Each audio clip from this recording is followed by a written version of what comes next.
Who would like to go first for show and tell? Mrs. Norrell asked when she'd finished making morning announcements. David's hand shot up like a rocket. Me! Mrs. Norrell nodded. Okay, David, you're up. Yeah! David jumped out of his seat and pumped his fists. Then he crouched and unzipped his bag. Hi, he whispered as he reached inside. All right, I've got you. Hey! He shouted, feeling small, sharp teeth nip at his fingers. His classmates giggled. Most of them had been in school with David since kindergarten. They knew that whatever was coming would be the opposite of boring. David, Mrs. Norrell said, stepping closer. What? We got a dog this weekend.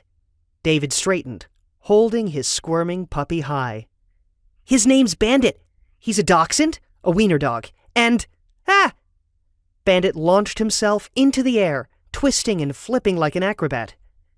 David dropped to one knee and caught the puppy before he hit the floor.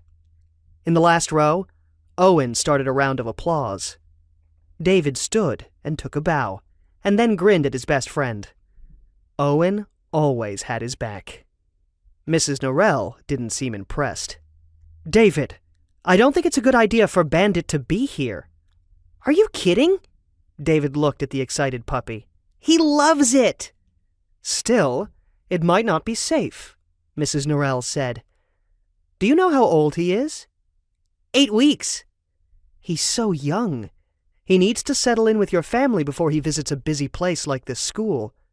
You have to think about what's best for Bandit, not just what seems fun to you. David frowned. Mrs. Norrell sounded like his parents. Taking care of a puppy is a big job, they'd said. You need to show us that we can trust you to be responsible for him. Bandit is safe here, David told his teacher. When he jumped, I caught him. Mrs. Norrell went to the door. I'll get someone to stay with the class, so you and I can go to the office. We'll call your parents to come get Bandit.